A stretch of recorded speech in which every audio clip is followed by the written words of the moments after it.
Le silence tomba brusquement lorsqu'elles remarquèrent sa présence. Elles baissèrent la tête et s'éloignèrent sans un mot de plus. Aïssata resta figée, le cœur battant.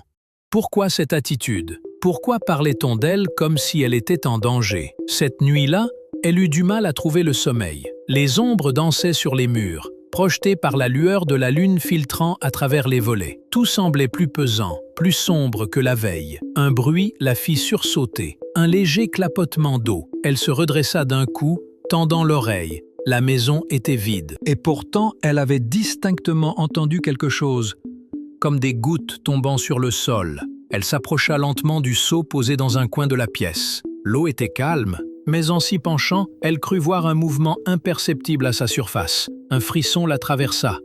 Elle se détourna rapidement, se traitant d'idiote. La fatigue lui jouait sûrement des tours, mais alors qu'elle s'éloignait, elle eut l'impression étrange qu'un regard invisible la suivait.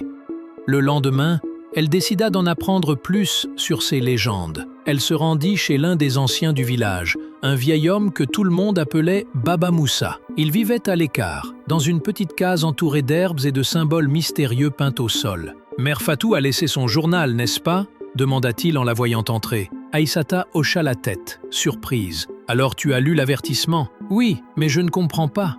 Tout cela n'est qu'une superstition, pas vrai ?» Baba Moussa la fixa longuement, puis poussa un profond soupir. « Ce que tu appelles superstition, d'autres l'appellent vérité. Il y a des choses qu'on ne peut expliquer, mais qu'il vaut mieux respecter. » Il marqua une pause. « Tu as déjà entendu parler de ceux qui habitent l'eau ?» Aïssata secoua la tête. « Ils ne sont ni morts ni vivants. Ils existent entre deux mondes. Et l'eau est leur passage. La nuit, quand tout le monde dort, ils se lèvent. Ils cherchent, ils observent. Si quelqu'un trouble leur repos, ils le remarquent. Et quand ils posent leur regard sur toi, il est déjà trop tard. Tu veux dire que si quelqu'un se lave tard, il attire leur attention? Oui, ils le voient, ils l'entendent. Et s'ils le trouvent intéressant, Baba Moussa s'interrompit et secoua la tête. Il disparaît. Un silence pesant s'installa. « Ce n'est qu'une histoire !» tenta de dire Aïssata avec un sourire nerveux. « Peut-être !»